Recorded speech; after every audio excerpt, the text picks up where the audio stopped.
ओम शांति। 10 जनवरी 2024 के ईश्वरीय महावाक्य हैं। आज के मधुर मुरली का सार है। मीठे मीठे प्यारे प्यारे श्री बाबा ने कहा, मीठे बच्चे, बाप तुम्हें ज्ञान योग की खुराक खिलाकर जबरदस्त खातिरी करते हैं, तो सदैव खुश मौज में रहो और श्रीमत अनुसार सबकी खातिरी करते चलो। प्रश्न, इस संगम युग पर आपके पास सबसे अमूल्य चीज कौन सी है जिसकी संभाल करनी है? उत्तर, इस सर्वोत्तम में आपकी यह बहुत अमूल्य है, इसलिए शरीर की संभाल जरूर करनी है। ऐसे नहीं यह तो मिट्टी का पुतला है, कहाँ यह खलास हो जाए, नहीं, इस रखना है। कोई बीमार होते हैं तो उनसे तंग नहीं होना चाहिए। उनको बोलो तुम श्री बाबा को याद करो, जितना याद करेंगे उतना पाप कटते जाएंगे। उनकी सर्विस करनी चाहिए, जीता रहे, श्री बाबा को याद करता रहे। ओम शांति। ज्ञान का तीसरा नेत्र देने वाला रूहानी बाप बैठ रूहानी बच्चों को समझाते हैं। ज्ञान का तीसरा नेत्र सिवाय बाप के और कोई दे नहीं सकता। अभी तुम बच्चों को ज्ञान का तीसरा नेत्र मिला है। अभी तुम बच्चे जानते हो कि यह पुरानी दुनिया बदलने वाली है। बेचारे मनुष्य नहीं जानते कि कौन बदलाने वाला है और कैसे बदलाते हैं, क्योंकि उन्हों को ज्ञान का तीसरा नेत्र ही नहीं है। तुम बच्चों को अभी ज्ञान का तीसरा नेत्र मिला है, जिससे तुम सृष्टि के आदि मध्य अंत को जान गए हो। यह है ज्ञान की सिक्रीन। सैकरीन की एक बूंद भी कितनी मीठी होती है। ज्ञान का एक ही अक्षर है मनमना भव। यह अक्षर कितना मीठा है। अपने को आत्मा समझ बाप को याद करो। बाप शांति धाम और सुख धाम का रास्ता बता रहे हैं। बाप आए हैं बच्चों को स्वर्ग का वर्षा देने। तो बच्चों को कितनी खुशी रहनी चाहिए। कहते भी हैं खुशी जैसी खुराक नहीं। जो सदैव खुश मौज में रहते हैं उनके लिए यह जैसे खुराक होती है। 21 जन्म मौज में रहने की यह जबरदस्त खुराक है। यह खुराक सदैव एक दो को खिलाते रहो। यह है एक दो की जबरदस्त खातिरी। ऐसी खातिरी और कोई मनुष्य की कर ना सके। बाबा कहते, तुम बच्चे श्रीमत पर सभी की रूहानी खातिरी करते हो। सच्ची सच्ची खुश खराफत भी यह है, किसको बाप का परिचय देना। मीठे बच्चे जानते हैं बेहद के बाप द्वारा हमको जीवन मुक्ति की सौगात मिलती है। सतयुग में भारत जीवन मुक्त था, पावन था। बाप बहुत बड़ी ऊंची खुराक देते हैं, तब तो गायन है। अतीन्द्रिय सुख पूछना हो तो गोप गोपियों से पूछो। यह ज्ञान और योग की कितनी फर्स्ट क्लास है, वंडरफुल खुराक है। और यह खुराक एक ही रूहानी सर्जन के पास है और किसको इस खुराक का मालूम ही नहीं है।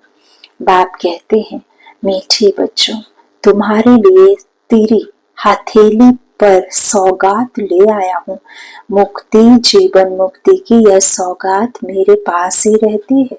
कल्प कल्प मैं ही आकर तुमको यह सौगात देता हूँ, फिर रावण छीन लेता है। तो अभी तुम बच्चों को कितना खुशी का पारा चढ़ा रहना चाहिए। तुम जानते हो हमारा एक ही बाप टीचर और सच्चा सच्चा सदगुरु है, जो हमको साथ ले जाते हैं। मोस्ट बिलव्ड बाप से विश्व की बादशाही मिलती है। यह कम बात है क्या? बच्चों को सदा हर्षित रहना चाहिए। Godly student life is the best. यह अभी का ही गायन है ना। फिर नई दुनिया में तुम सदैव खुशियां मनाते रहेंगे। दुनिया नहीं जानती कि सच्ची सच्ची खुशियां कब मनाई जाएंगी। मनुष्यों को तो सदियों का ज्ञान ही नहीं है, तो यहाँ ही मनाते रहते हैं। परंतु इस पुरानी तमो प्रधान दुनिया में खुशी कहाँ से आई। यहाँ तो त्राही त्राही करते रहते हैं। कितना दुख की दुनिया है। बाप तुम बच्चों को कितना सहज रास्ता बताते हैं। गृहस्थ व्यवहार में रहते कमल फूल समान रहो, धंधा धोरी आदि करते भी मुझे याद करते रहो।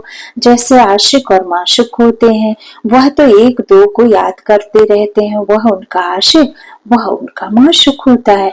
यहाँ यह बात नहीं है, यहाँ तो तुम सभी एक माशुक के जन्म जन्मांतर से आशिक रहे हो।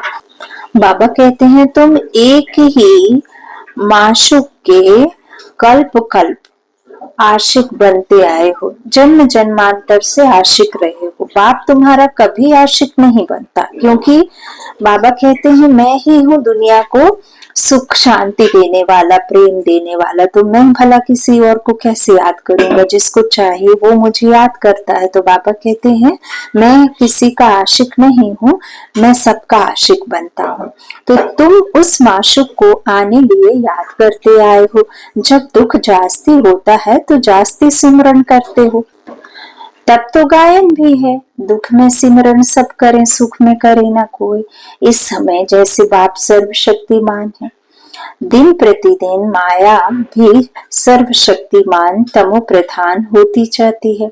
इसलिए अब बाप कहते हैं मीठे बच्चे देही अभिमानी बनो, अपने को आत्मा समझ मुझ बाप को याद करो और साथ साथ दैवी गुण भी धारण करो।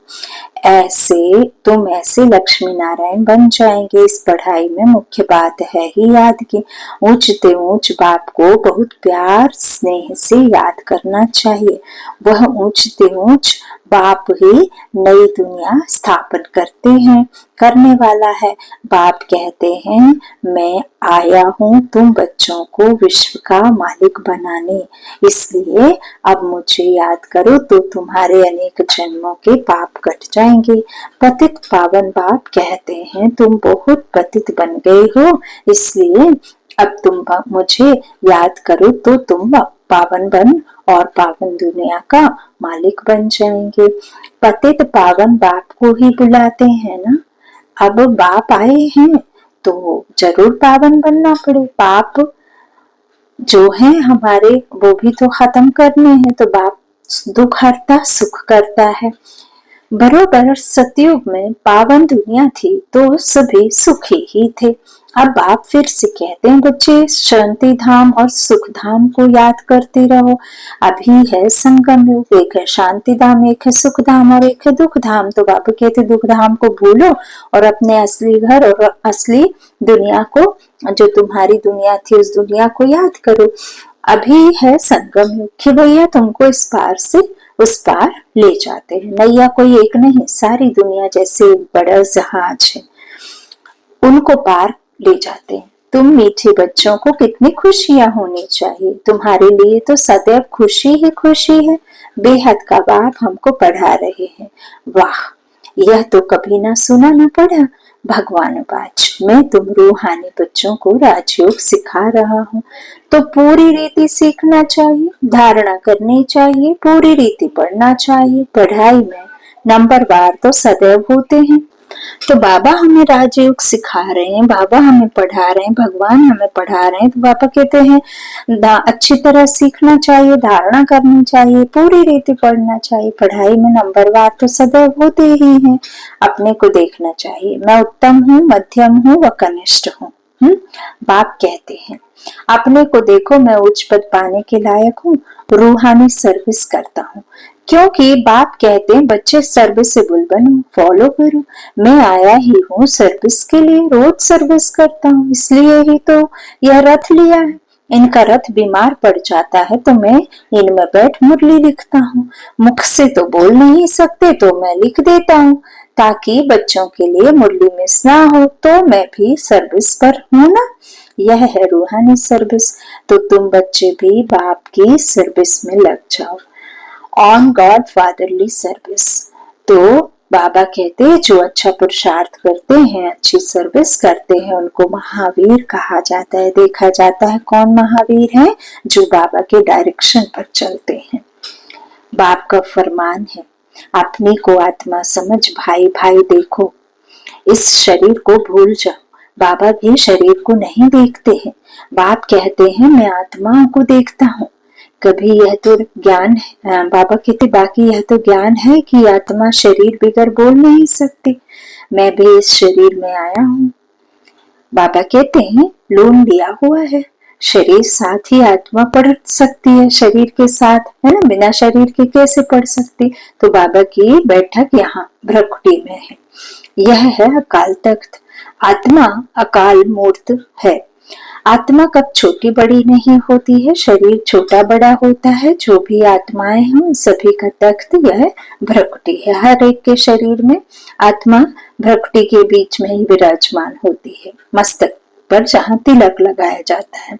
ऐसे नहीं कि हाथ पैर में आएगी दूसरे जन्म में, नहीं, वही है अकाल तख्त। जिसका नहीं कोई काल वो है अविनाशी आत्मा और शरीर है विनाशी। तो शरीर तो सभी के भिन्न भिन्न होते हैं, अलग अलग फीचर्स होते हैं, अलग अलग कलर के होते हैं, अलग अलग तरह के होते हैं, लेकिन भगवान कहते हैं तुम आत्माएं एक समान हो। किसका अकाल तख्त पुरुष का है, किसका अकाल तख्त स्त्री का है, किसका अकाल तख्त बच्चे का है। बाप बैठ बच्चों को रूहानी ड्रिल सिखलाते हैं। जब कोई से बात करो तो पहले अपने को आत्मा समझो। हम आत्मा फलाने भाई से बात करते हैं, बाप का पैगाम देते हैं कि श्री बाबा को याद करो, याद से ही जंग उतरनी है। सोने में जब अलाय पड़ती है तो सोने की वैल्यू ही कम हो जाती है। तुम आत्माओं में भी जंग पढ़ने से तुम वैल्यूलेस हो जाते हो गए हो। अब फिर पावन बनना है। तुम आत्माओं को अब ज्ञान का तीसरा नेत्र मिला है। उस नेत्र से अपने भाइयों को देखो। भाई भाई को देखने से कर्मेंद्रियां चंचल नहीं होंगी, कुछ भी गलत नहीं करेंगी। राज्य भाग्य लेना है, विश्व का मालिक बनना है तो यह मेहनत करो। भाई भाई समझ सभी को ज्ञान दो। तो फिर यह देव टैब आदत पक्की हो जाएगी। सच्चे सच्चे ब्रदर्स तुम सभी हो। बाप भी ऊपर से आए हैं, तुम भी आए हो। बाप बच्चों सहित सर्विस कर रहे हैं। सर्विस करने की बाप हिम्मत देते हैं। हिम्मत ही बच्चे मददे बाप। तो यह प्रैक्टिस करनी है। मैं आत्मा भाई को पढ़ाता हूँ। आत्मा पढ़ती है ना, इसको स्पिरिचुअल नॉलेज कहा जाता है, जो रूहानी बाप से ही मिलती है। संगम पर ही बाप आकर यह नॉलेज देते हैं कि अपने को आत्मा समझो। तुम नंगे आए थे, फिर यहाँ शरीर धारण कर तुमने 84 जन्म पाठ बजाया है। अब फिर वापस चलना है, इसलिए अपने को आत्मा समझ भाई भाई की दृष्टि से देखना है। यह मेहनत करनी है, अपनी मेहनत करनी है। दूसरे में हमारा क्या जाता है। चैरिटी बिगिंस एट होम, अर्थात पहले खुद को आत्मा समझ फिर भाइयों को समझाओ तो अच्छी रीति तीर लगेगा। यह जौहर भरना है। मेहनत करेंगे तभी ऊंच पद पाएंगे। इसमें कुछ सहन भी करना पड़ता है। जब कोई उल्टी सुल्टी बात बोले तो तुम चुप रहो। तुम चुप रहेंगे तो फिर दूसरा क्या करेगा। ताली दो हाथ से बजती है। एक ने मुख की ताली बजाई, दूसरा चुप कर दे तो वह आप ही चुप हो जाएंगे। ताली से ताली बजने से आवाज हो जाता है। आज बाबा हम बच्चों को एक नया दे रहे हैं कि सामने यही सब तो सहन करना है ना। तो अब से ये वादा खुद से कि कोई कुछ भी कहे लेकिन हमें किसी के लिए उल्टा सीधा नहीं बोलना है, ताली नहीं बजानी है। एक हाथ से बजती नहीं ना, दूसरे से बजती है तो दोनों हाथ चाहिए। तो एक बोले तो दूसरा आवाज ना करे। तो बाबा कहते हैं दोनों चुप, एक चुप रहेगा तो आवाज नहीं होगी, है ना। ताली नहीं बजेगी। बच्चों को एक दो का कल्याण करना है। बाप समझाते हैं बच्चे सदैव खुशी में रहने चाहते हो तो मन मना भव। आप अपने को आत्मा समझ बाप को याद करो। भाइयों आत्माओं तरफ देखो। तो बच्चों को रूहानी यात्रा पर रहने की आदत डालनी है। तुम्हारे ही फायदे की बात है। बाप की शिक्षा, बाप की शिक्षा क्या है। बाबा कहते हैं मैं तुम आत्माओं को ज्ञान दे रहा हूँ। आत्मा को ही देखता हूँ। मनुष्य मनुष्य से बात करेंगे तो उनके मुंह को देखेंगे ना। तुम आत्मा से बात करते हो तो आत्मा को ही देखना है।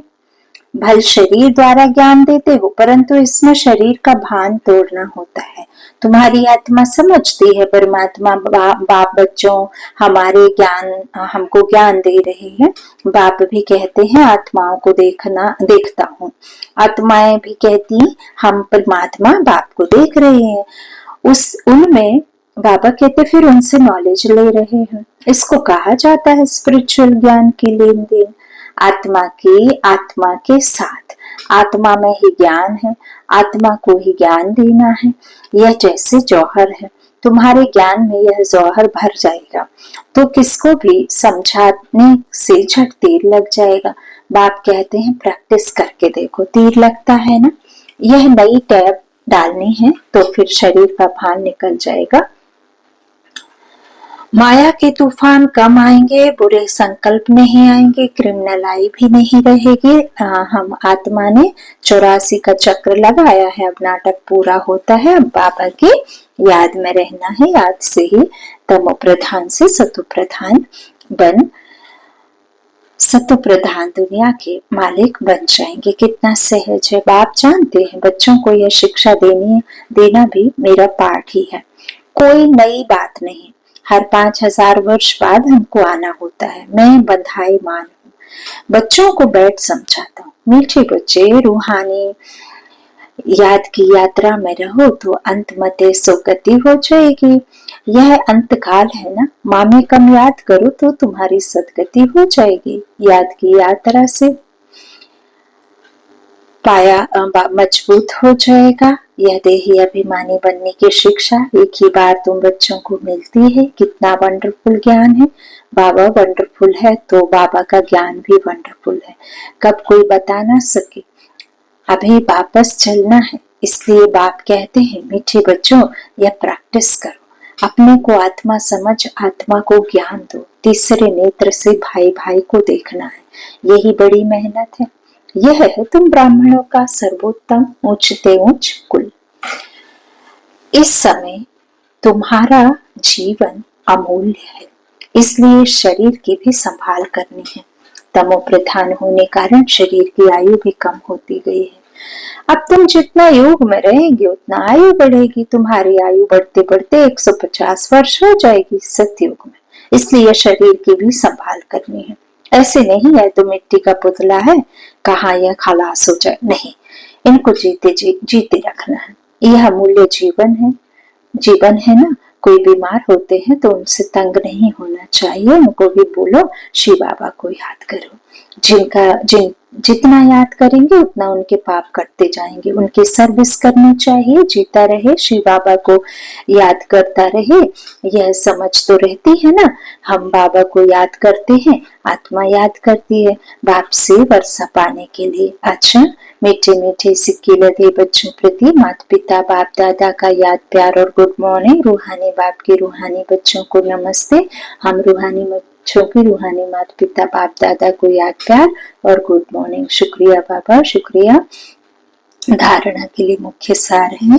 पहला बाबा ने कहा अपने को आत्मा देखो, अपने को देखो, मैं पुरुषार्थ में उत्तम हूँ, मध्यम हूँ या कनिष्ठ हूँ, कौन से युग का हूँ, मैं उच्च पद पाने के लायक हूँ, मैं रूहानी सर्विस करता हूँ। दूसरा, तीसरे नेत्र से आत्मा भाई को देखो, भाई भाई समझ सभी को ज्ञान दो।